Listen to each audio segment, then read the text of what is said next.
Good morning बच्चों। हम आपको विद्युत धारा का लेसन समझाया था हमने, उसी को आगे हम पढ़ाने जा रहे हैं। विद्युत धारा की दिशा। विद्युत धारा की दिशा धन आवेश के प्रवाह की दिशा की होती है। विद्युत धारा की दिशा मुक्त इलेक्ट्रॉन के प्रवाह के से उत्पन्न होती है, अतः विद्युत धारा की दिशा मुक्त प्रवाह के विपरीत है। मुक्त इलेक्ट्रॉन जो होते हैं उनकी जो दिशा होती है उसके विपरीत हमारी किसकी दिशा होती है? विद्युत धारा की दिशा। अब देखिए विद्युत धारा के प्रवाह की दर, तो हम क्या कह देंगे? विद्युत धारा क्या होती है? आवेश प्रवाह की दर को क्या कहते हैं? विद्युत धारा कहते हैं। विद्युत धारा की माप आवेश की प्रवाह की दर से की जाती है। किसी चालक में 1 सेकंड में जितने आवेश प्रवाहित होते हैं उसे विद्युत धारा कहते हैं। तो बच्चों आप खूब अच्छी तरीके से फिर समझ लीजिए, विद्युत धारा किसे कहते हैं? आवेश प्रवाह। ये क्यू हमारा क्या हो गया? आवेश। टी हमारा क्या हो गया? समय। समय को हम क्या कहते हैं? दर से। हमने आपको पहले बता दिया, समय को हम दर से डिनोट करते हैं। तो I बराबर क्यू अपॉन टी। तो आवेश प्रवाह की दर को क्या कहते हैं? विद्युत धारा। तो आप फिर से समझ लीजिए, विद्युत धारा की माप आवेश प्रवाह की दर से की जाती है, अतः किसी चालक में 1 सेकंड में जितने आवेश प्रवाहित होते हैं उसे क्या कहते हैं? विद्युत धारा कहते हैं। यदि किसी चालक में टी समय में क्यों आवेश प्रवाहित होते हैं तो विद्युत धारा आई। विद्युत धारा को किससे डिनोट करते हैं बच्चों? आई से। आई बराबर क्यू अपॉन टी। क्यू का मात्रक क्या होता है? विद्युत आवेश। विद्युत आवेश का मात्रक क्या होता है? कूलाम। समय का मात्रक क्या होता है? सेकंड। तो हमारा क्या हो जाएगा? आई बराबर कूलाम बटे सेकंड। तो हमारा विद्युत धारा का मात्रक क्या होता है बच्चों? एम्पियर। खूब अच्छी तरीके से समझ लीजिए, आवेश बराबर धारा गुणे समय होता है। आप बस इतना सा याद कर लीजिए, Q बराबर आई टी। अगर आपको इतना याद रहेगा Q बराबर आई टी, उससे आप विद्युत आवेश भी निकाल लेंगे और विद्युत धारा भी निकाल लेंगे। तो अगर आपसे पूछा जाए विद्युत आवेश किसे कहते हैं, तो धारा की और समय के गुणनफल को आवेश कहते हैं। आवेश का मात्रक क्या होता है? कूलाम होता है। अब इसी से देखिए I बराबर Q अपॉन टी हो जाएगा। तो I हमारी क्या है? धारा है। तो विद्युत धारा क्या है? आवेश प्रवाह की दर को क्या कहते हैं? विद्युत धारा कहते हैं। इसका मात्रक क्या होता है? एम्पियर होता है। तो ये बच्चों आपने खूब अच्छी तरीके से समझ लिया। विद्युत विभवांतर। किन्हीं दो बिंदुओं के बीच विभवांतर उन बिंदुओं के बीच विभव के अंतर के बराबर होता है।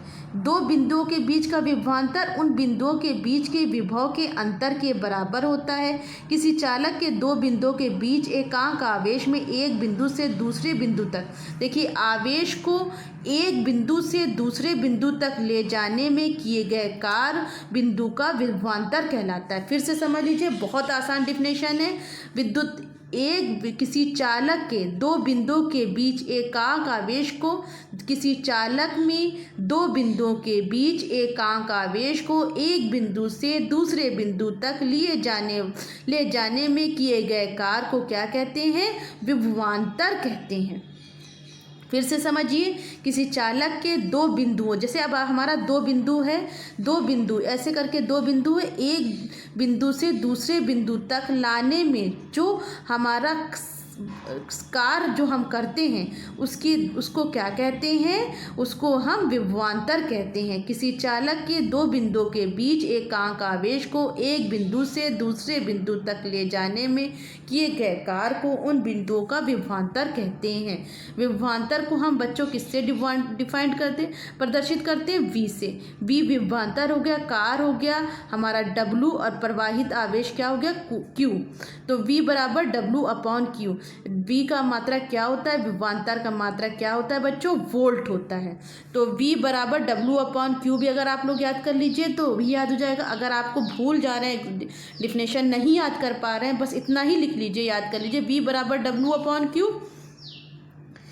तो आप आराम से अपनी परिभाषा को लिख सकते हैं कि एक बिंदु से दूसरे बिंदु तक ले जाने में किए गए कार्य को बिंदुओं के बीच का विभवांतर कहते हैं। किसी चालक के दो बिंदुओं में एकांक आवेश को एक बिंदु से दूसरे बिंदु तक ले जाने में किए गए कार्य को उन बिंदुओं के बीच का विभवांतर कहते हैं। V बराबर W अपॉन Q।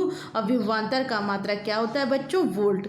V हमारा हो गया, W हमारा कार्य हो गया, कार्य का मात्रक होता है जूल, और Q होता है कूलाम। आवेश का मात्रक होता है कूलाम। जूल बटे कूलाम हमारा क्या हो जाएगा? हमारा वोल्ट। तो हमारा विभवांतर का मात्रक क्या हो गया? वोल्ट। खूब अच्छी तरीके से बच्चों समझ लीजिए, ये हमने आपको दो परिभाषा बताई है, विद्युत धारा की और विभवांतर की। इसको आप लोग याद कीजिएगा और कॉपी में लिख लीजिएगा, और सब बच्चे पहले वाला भी काम कर लेंगे। हम आपको से बार बार पूछेंगे, क्योंकि देखिए अब आपका बोर्ड का एग्ज़ाम होने वाला है, साथ साथ याद करते चलिए। और इनके इस विद्युत धारा के जितने भी क्वेश्चन हैं हम आपको लिख के दे देंगे, इंपॉर्टेंट क्वेश्चन। इससे पहले हमने आपको प्रकाश के जो क्वेश्चन लिख के दिए हैं उनको सबको ही अपनी कॉपी में कर लें। अब विद्युत के क्वेश्चन हम देंगे, उसको भी सब अपनी कॉपी में कर लेंगे। क्वेश्चन और आंसर पिछली बार हमने प्रकाश के सारे भेज दिए थे। अब विद्युत लेसन हम पढ़ा रहे हैं, इसके भी आप लोग याद करते चलिए, और साथ साथ क्योंकि टाइम बहुत कम है, आप लोग मेहनत से बच्चों पढ़ाई कीजिए। और अगर विद्युत धारा विभवांतर में कुछ ना समझ में आएगा तो हमसे आप लोग पूछ लीजिएगा।